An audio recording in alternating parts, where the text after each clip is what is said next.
Ay rin nga, ito ay may sasaktan na naman. Ang sasaktan ko ho ngayon ay galing pa ho sa bayan ng Alfonso, lalawigan ho ng Cavite. Ay sa madaling sabay, napalaban ho agad ng kwentuhan ng bida. Mga tropa gusto magsisama, para tayo kayo namin. Pumunta ho daw. Ngayon may magpupuntahan dito para lamang kayo sa Oo, siya may kakalapit. Pwede ba ako pumunta doon eh? Hihingi ang sticker Ito pa rin. eh, kagabi nga, wala sa pagkita ko eh. Kung siya ako nakataan na. Sige live. Kaya ang mga tropa nga tayo susunod. Bakit Sige ho! Sige ho! Oo nga, nandiyan. Yung mga rin, yung mga paniwala pinakakon schedule sa iyo. Sabi nga eh. Di ba ako nung nakaraan tayo Nasa US pa kami noon. Eh, gawa eh, kahit talaga gawa, ako gusto ko lahat natuan.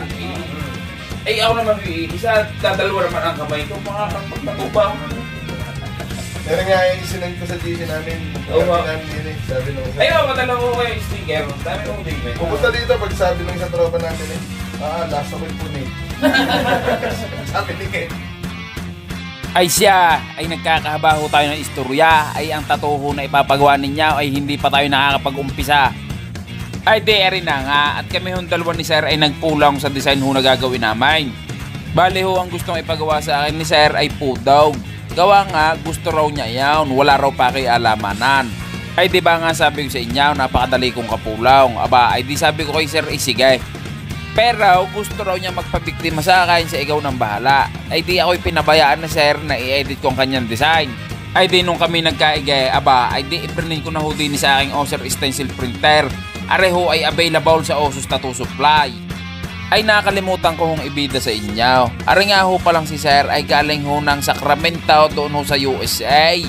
Tapos arehong si Sir ay SK ho nung araw. Abay hindi ko ho alam ay hindi ho pala kami nagkakalayo ng edad ni Sir. Arehong si Sir ay 30 tao tapos ako ho ay 30. Noon hong 2020, eh ngayon ay 2023 na kaya ho ay 33 na. Ay kapitin agad ang stencil at baka mainip ang mga manonood. Ang atupagin mo ay kung paano ka makakapag-set up ng mabilis para yung tatong ayan ay nauumpisa na. Set upin agad yan lamesa. Pag yan inalatagan mo, aba siyempre ang makina ay babalutin mo din. Ay maraming salamat ho Osus Tattoo Supply sa pagbusog ho ng aking lamesa. Sadyang taglay na taglay niya ang aking kahinaan. Sadya namang mula din sa tinta, tsaka din sa aking mga karayam, aring Red Dragon cartridge needle na aray, tsaka dun sa Achops Glide. Ayan hong lahat ay nagmula ho sa Osus Tattoo Supply. Abay ano pang gagawin? Ay pakitahin mo ng bida. Ayan, ganap na naman ang hayop na ito. Sadya namang hindi mapalingon sa camera ay. Basta gampanan mula ng gampanan ng mga ganap mo diyan. Ay di rin na nga at ipinakita na ho ang setup ng lamesa, tsaka ho aring biktima. Ay di bago namin umpisahan, aring aming biktima ay nagutom na ho pala. Unang kulwait, tukait. Ay ano pang gagawin? Ay di arin na nga at papaguhitan na ho natin ng isang makatikatay.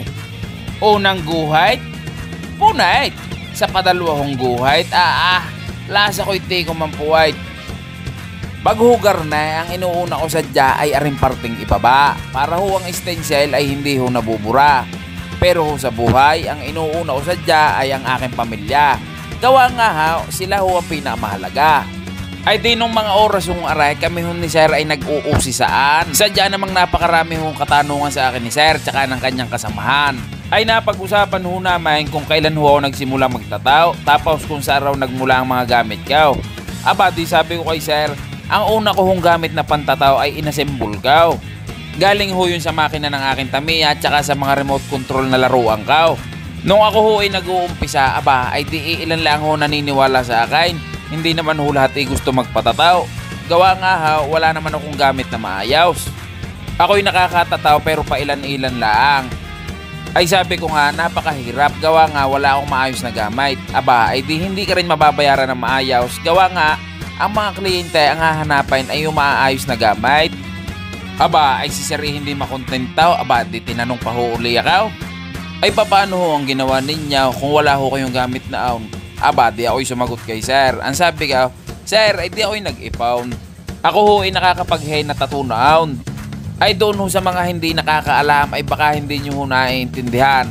Ako ho ay nagpe-face paint rin datay. Sadya naman ho hindi ho ako natigil basta ho pagkakapirahan.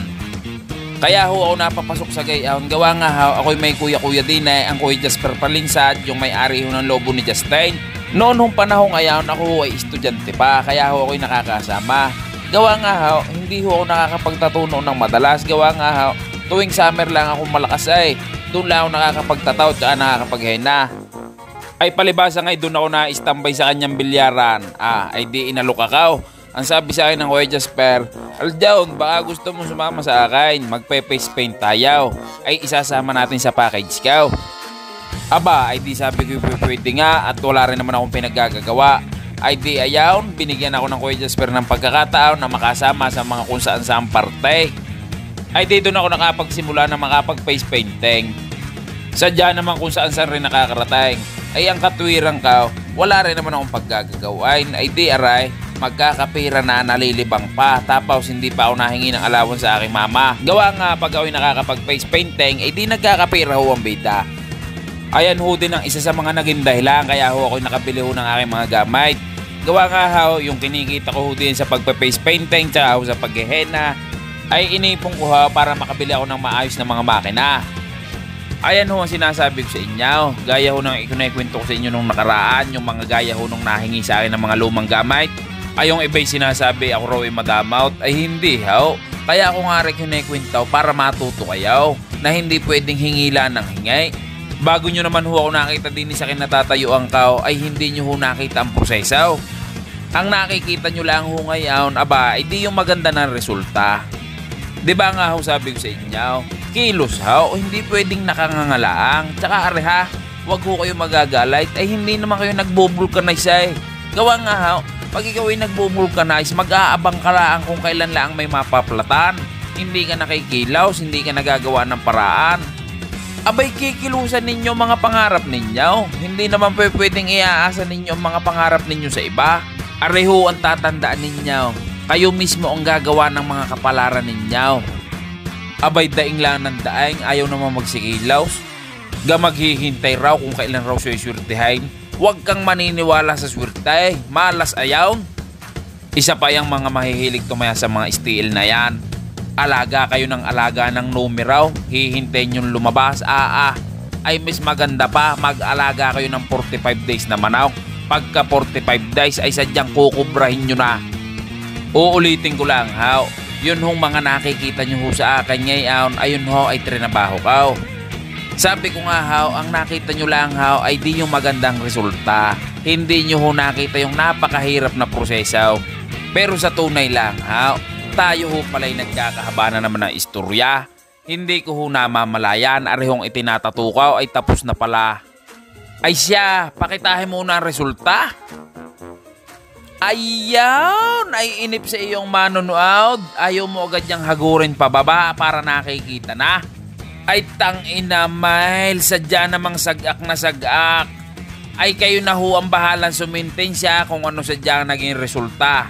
Gawa nga ho, arehong aming sakitan session ay tapos na ho pala. Ay maraming salamat ho sa inyong pagdayaw at pagpunta, kasama ho ang inyong buong tropa. Pagpapasensyahan nyo na ho ang aking munting tatuan at munti ka na ho tayong hindi magkasya. Ay doon ho sa mga may katanungan, pwede nyo ho akong i-message din sa aking Facebook page. Pwede nyo rin ako i-message din sa aking Instagram. Ay siya, pasyalan nyo na lang ako din sa aking tatuan din sa Lian, Batangas.